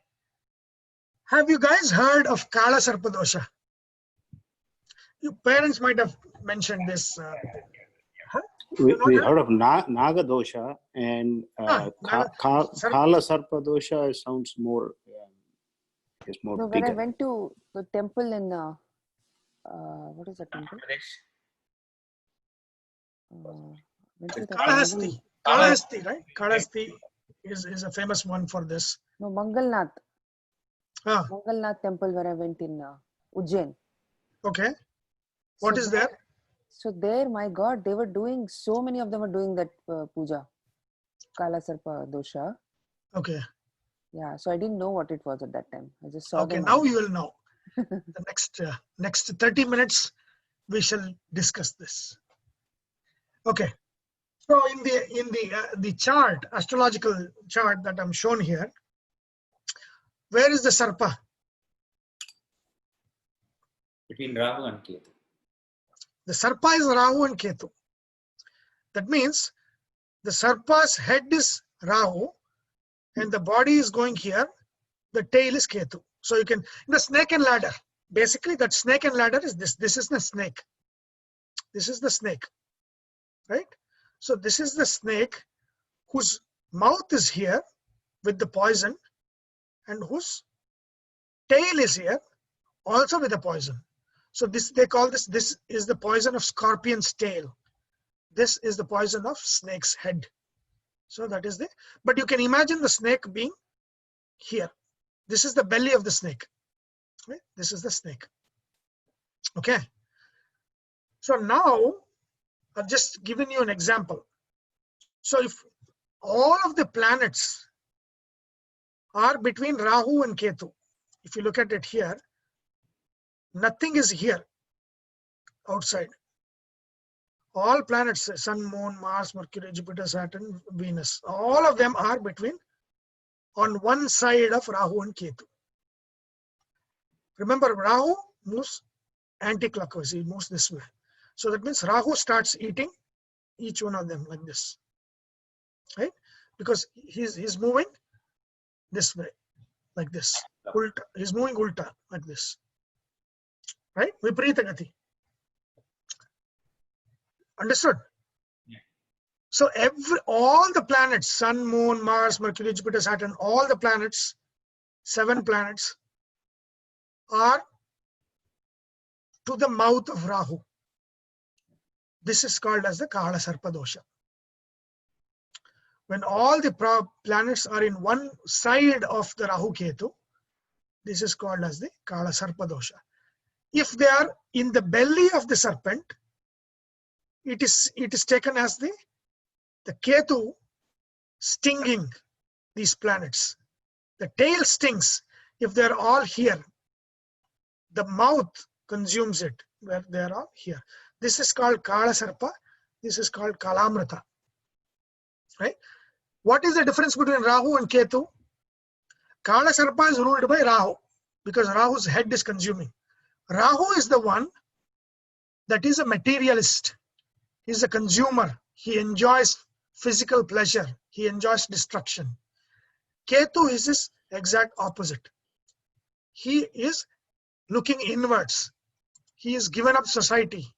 He is a Vairagya. Right? He has given up all of those things. That's Ketu. Ketu is always looking inwards. Rahu is always looking outwards. Right? That's the difference. Looking inwards is always brought about by Ketu. Looking outwards is always brought about by Rahu. Now, what happens if the grahas are to one side? That means everything that these planets bring, every yoga, it is consumed by Rahu. That means in life you will never come up. If you are born with planets, of course there's rules of how this yoga is broken, and then all of those things are there. I'm not going to go into that one, but I'm just going to go into this Kala Sarpa yoga. And that yoga says that anything, even if there is Raja yoga here, it will make you a king, an exalted planet. And that is, in your Lagna, that greatness will be eaten by Rahu, and you will still be in poverty. That means whose life, see, Rahu represents obstacles, right? Those whose life will always have obstacles, they will never come up in life. Even if things are there, you're about to get it, some miracle happens, something happens, you have to shut down, right? I know of somebody that opened up something in February, and then March close down happens. Nothing is in their hands, right? Who knows? Nobody. That kind of things, those kinds of hurdles where things are you are about to get it, but then still you lose it. That is all because of Rahu's hurdles. If you have Kala Sarpa, that means your life will be full of that. No coming up at all. This is one of the major Sarpa doshas that is there, according to the Jyotisha. It is not there in the Parashara system. It is not mentioned. It is mentioned in some later texts. These things are mentioned, right? And now, depending on where the serpent axis is, all of this, the name of the serpents that we looked at, they're all there. Like if, let's say this is the Lagna, this is Aries, right? If your Lagna is there and the Lagna has Rahu and Ketu, and then from 8th house to the 12th house, you have all the planets, right? So if this 1 and 7 axis is the axis of Kala Sarpa, then such a Sarpa yoga is called Vasuki Sarpa. That means your Vasuki is the one who's causing your destruction and poverty in life. Oh. Right? Vasuki becomes the person or that snake, that Kala Sarpa that is destroying your life. If it is, let's say your Lagna is here, so your Rahu Ketu is in the 2-8 axis. Then Kachanira Sarpa Yoga happens. In that Sarpa Yoga, Kachanira, one of the sons of Kadru, becomes the Sarpa that destroys your prosperity. that becomes the Sarpa. Let's say your Lagna is in Kumbha, right? That means this is axis is in 3-9 axis. The third house, Rahu is there, ninth house, Ketu is there. If it is 3-9 axis, that is the Takshaka Sarpa Yoga. I think Parikshit had this. The destruction was brought about by Takshaka. Takshaka brings about the destruction. In his case, the death of Parikshit happened through Takshaka. Same thing. If your Lagna is in Makara Rashi, then it is 4-10 axis. You can see it is Sahajanya Sarpa Yoga. Then if your Lagna is in Dhanu, no, I'm not saying, it need not be in Dhanu Rashi. In my example, because for the position I'm showing, it can be any Lagna, anywhere, and Rahu and Ketu can be anywhere. But this, all the planets should be on one side. And then if it is, this axis is 5 and 11, then it is Ilaputra Sarpa Yoga. And then same 6 and 12. If your axis is 6 and 12, it is Shankapala Sarpa Yoga, Shankapala. And then this one, right? If your 6 and 12 is here. 7 and 1, if you do 7, if your Lagna and Rahu 7th, then it is Dhananjaya Sarpa Yoga. Then same thing, Airavata Sarpa Yoga, Mahashanka Sarpa Yoga, Karkotaka Sarpa Yoga. So if if it is Lagna is here or in this house, which is what is this is in the 11th house, right? 11th and 5th. Lagna is here in Mithuna Rashi, and Rahu and Ketu axis is actually 11th and 5th. If that is the case, that is when Karkotaka Sarpa comes in. So Nala Damayanti story might have happened with this position, where this axis was taken over by Karkotaka. And then finally, 12 and 6 axis is Kambala Sarpa Yoga. Right? So these are the 12 Sarpa Yogas depending on the Rahu Ketu axis. Starting with Rahu in the first, all the way to Rahu in the 12th. Whenever that position happens, these snakes, one of these 12 snakes becomes the snake that destroys the life, the prosperity in the life. It gets activated. It gets activated, right? And the destructive force of Vasuki, the destructive force of Karkotaka, the destructive force of Shankapala, those become manifested in our life. Again, these are not because they have enmity with us. Kala Sarpa Yoga has one cause. What is that one cause? Because destruction of nature. We have destroyed nature. We have cut down trees, fruit trees. We have cut down animal habitats. We have destroyed something. Those are the ones that lead to Kala Sarpa Yoga. Right? These are basically the curse of nature that manifests as sarpas in our lives. Right? So that's why they say that do not touch the fruit trees or habitats when the snake is there, the anthill is there. Extreme caution is taken to say that the snake does not live there, that it is gone, and all of those things, because these things will manifest. And I have seen this manifest. I've seen that story where the destruction of the anthill, where the serp, it was not a naga, it was not a cobra, but it was some other snake that was destroyed, that was in a plot of somebody. And then later on, I've seen that manifest in their life. So I have seen that, over 30 years. The plot that destroyed the anthill when I was a kid, and then manifesting now, 30 years later, it works. I've seen it. Wow. So this Kala Sarpa Yoga is especially for the destruction of nature. Naga Dosha is a special case where you will not have kids, right? So you not have kids if you Naga Dosha. Cobra, killing of a cobra. Killing of a cobra manifests as something that destroys the ability to procreate. That is the Naga dosha. Kalasarpa dosha is much more general. It's a destruction of nature. When we destroy nature, snakes will come to haunt us, basically. That's what it is. So this question, why they are calling Kalasarpa yoga? It should be calling Kalasarpa dosha, right? No, everything is a yoga in the sense that it is a duryoga. It's a yoga means a combination. See, yoga means two things coming together. So when two grahas come together, it's a yoga of graha. It might be for good, it might be for bad. It might be a Raja yoga or Dur yoga. So this is Dur yogas.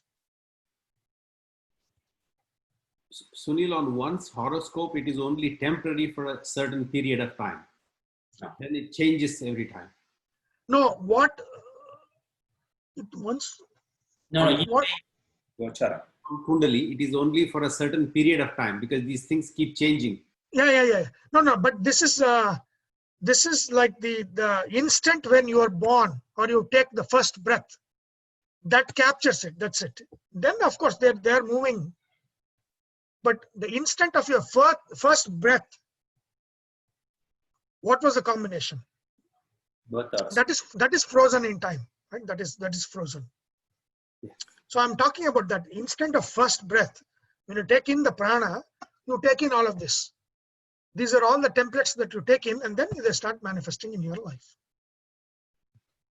So there is you cannot change it. This is, once it is done, it is permanent again. No.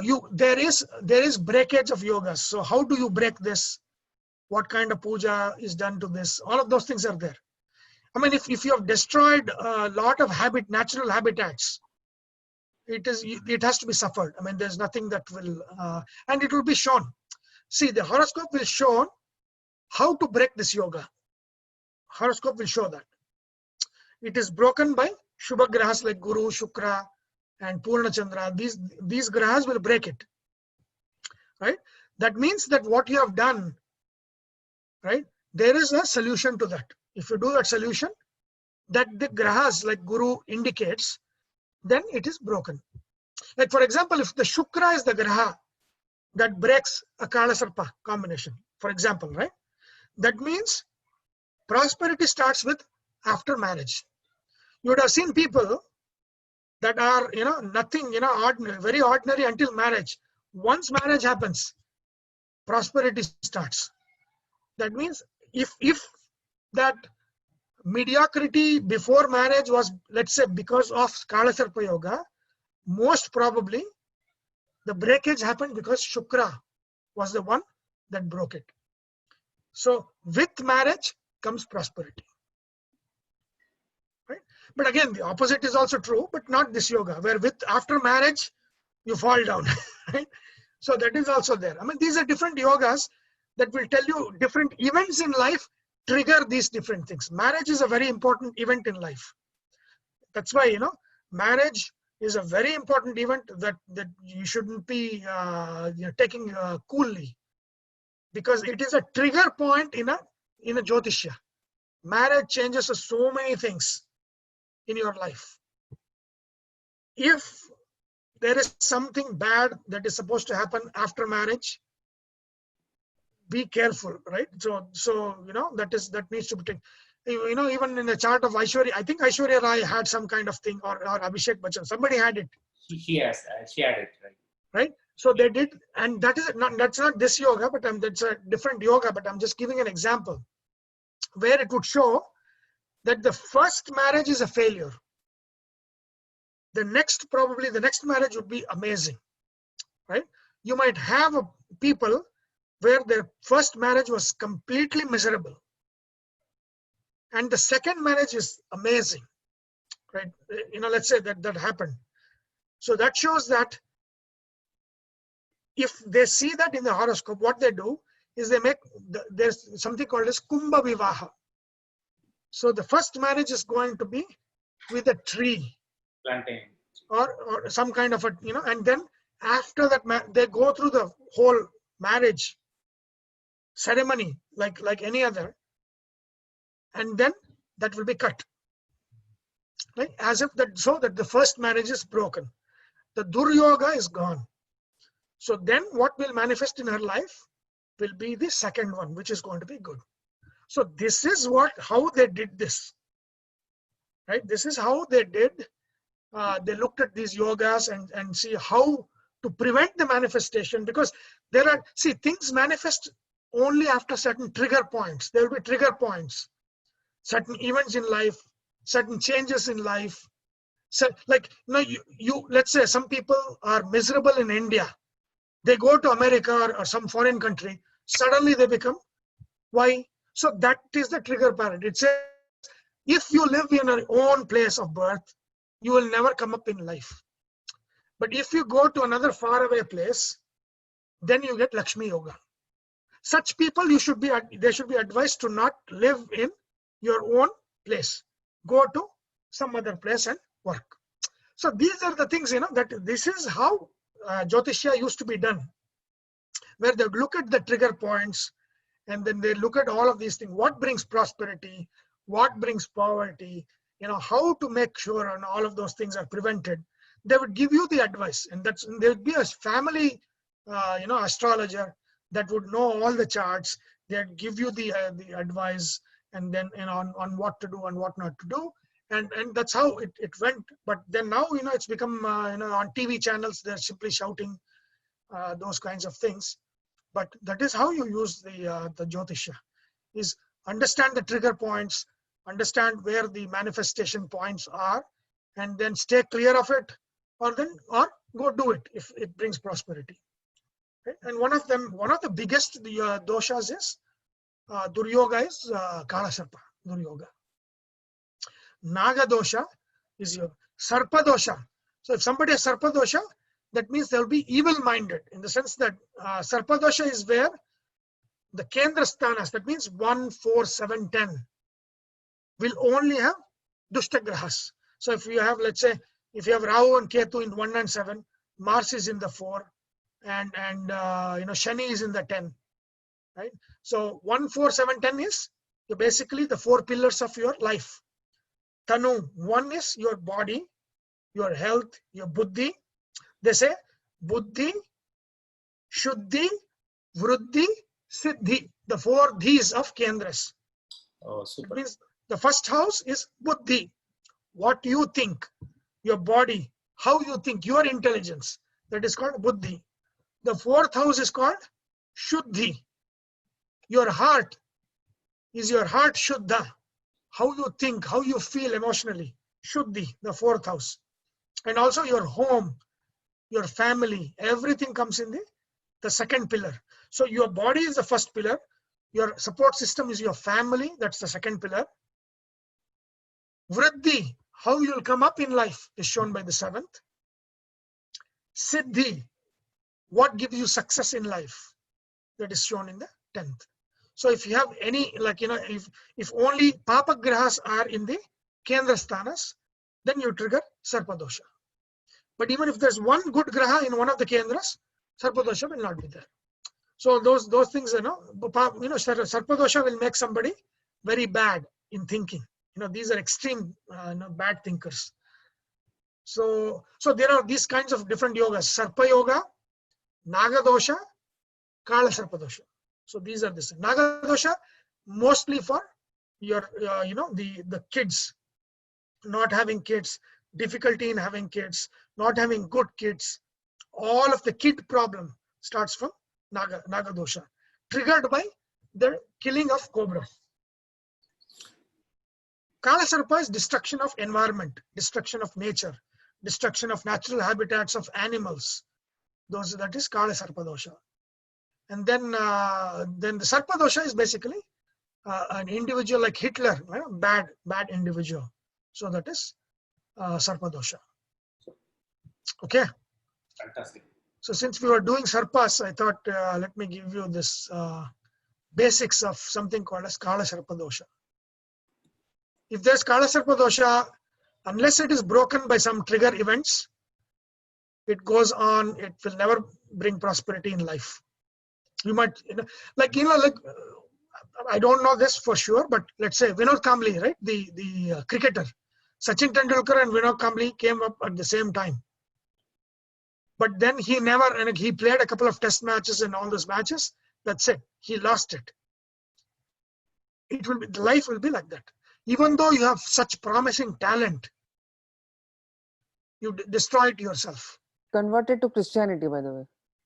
Oh, really? Yeah. Yeah, he moved to Christian. Oh, wow. Yeah, that is probably some kind of Kala Sarpadosha acting there. Right? So, yeah, some of the doshas have no way of breaking it. So you will have to go through it. But some of them have trigger events. So if the marriage is a trigger event to break it, get married early. So when they hit 21, get them married. That Right? was the Then- solution in movies, right? Shadi kara do. Shadi karo do. Yeah. So that is the one, right? So see, some of them, what happened, like it's a very good point that you bring up. These were the solutions with trigger points, right? Which was given by Jyotishis for certain combinations, right? But then, year after year and after, generation after generation, this was retained that this is a trigger point. And then people started applying themselves, right? Or if your son is wayward, marry him, he will get all right. That stayed back. I'm not saying this is probably the way it is, but I'm saying maybe that's how it is. The trigger, because marriage is a trigger point. So without any Jyotisha, knowledge of what the Jyotishas is bringing, because in some cases, after marriage, the life of the woman will be spoiled, right? So if you don't know that, then you're spoiling both. So you should be applying the trigger points correctly. So if it says that there is prosperity after marriage, of course, get him married at 18. That'll be good. Right? So that is important. So you need to know the trigger points. Trigger points usually are, marriage is a very important trigger point. And again, whether it's first marriage or 10th marriage, you'll have to see that. Just make sure that the marriage that you go into is the the one that prospers. If it is fourth marriage, then it's good to get 3 marriages to a tree, then fourth to a human being. Right? So these are one. Then changing of location, moving, that is another trigger point. You might again, people who are very good in India. I mean, these are the stories that I've heard and I've seen. Prosperity in India, they come to US, things go bad. The first week they land here. This has happened to a friend of mine who came here for grad school back in '98. He landed here. Within the first month, he has a big accident. And then, of course, whatever you get in grad school, the insurance is nothing. It doesn't pay for anything. There's a lot of issues. Then, anyway, he did finish it. He did finish grad school. And then after finishing it, he tried to do something. But then 2001 hit. So after that, there was no jobs, right? And so it was just one thing after another. And then finally he decided to go back to India. He is a big guy in India. That, you don't know the trigger points. Whether being in one's place brings prosperity or going to a far off place brings prosperity. It need not be out of the country. It might be just going from one state to another state. That might bring prosperity. So those kinds of things are very important to see. It's a guidance. These are all guidance on what to do in life. Where to look for a job. Don't look for a job there. Look for a job here. Things like that. When to have marriage. If you have, let's say, Kuja dosha is a very thing, right? Where it's very harsh. If the Kuja dosha is bad, Angaraka dosha, that means early marriage is bad. Wait until 30 to marry. The 28 years has to pass. Only after the 29th and 30th year, you marry, and then the bad dosha goes away, right? But if a certain person has that kuja dosha, angaraka dosha, and they marry early, it's not good. It's always fighting, simply fighting, and every day there is a fight. So that fight will become the norm in the house. So these are the things. These are the guidance that you give or you get based on the different trigger points. Okay. Let me see. There was some chat. Hold on. Oh, Winky. Okay. I guess this is already 1 o'clock now. Any questions on this or any other thing that we've done today? No. Yeah. So especially this concept is very important. Triggers. Birth of a child. That's another trigger. I've seen a lot of people, prosperity after the birth of that child. Things change, right? These are all trigger points. And then again, and these are survived in India. They say, have child soon. So all of these things that families tell are basically Jyotishya's trigger points. That there's, without the Jyotishya background, it is just stuck in the families, generation after generation, and they're just saying this. But these are the trigger points that happens. Okay, good. Very good, Sunil. Thank you. I don't know how do you get time to finish all this. I'm like, I don't know what are the books you went through. Yeah, that is the thing, right? Thank That you. is why you have to come to this class and not, watch this on YouTube. Then you can actually ask me that, and then I can show you more things and tell you more things. There's a difference between watching live cricket and watching a recorded video. Exactly. And I have to give you something special because you answered that question initially, right? So whatever you're given is already a special, beautiful one. Yeah. And Anand, whenever you're ready, let's have that, like a 1 hour, I don't know, whatever you want, like 30 minutes, 1 hour, 45 minutes. Yeah. So just about 20-25 minutes would be good. Yeah. So we'll have a 30-minute. Yeah. Any time we can do that. There is absolutely no problem. It is just a simple life story. And then everything changed. It is probably, now I'm thinking a trigger point. No, what is it about? It's just about his experience. It's like his experience, right? Yeah. Wow, beautiful. I mean, he's lived everywhere in the world. I mean, Anand has lived. You name it, and he's been there. So it'll be a fantastic one. Have you finished the first volume, Anandji? Almost half of that is finished. Sarah, but it is very cumbersome to read it. There are so many stories and the names and the whole hierarchy of Kuru, Vamsha, and oh my God, 3 pages is only the number of people in that. So, Adi Parva. You are in Adi Parva then. Adi Parva, yes. Adi Parva starts up with all these things, right? It starts up with the story Janame Jayas and all that. Yeah, and so that's how it's. Yeah. See, it is 3 generations later that the Mahabharata actually comes. Yes. Right? Bhagavata comes with Parikshit. Then the Mahabharata comes. So they're asking about how did my forefathers live? And then the story starts. So it's fantastic. I have not started Mahabharata yet. I'm actually listening.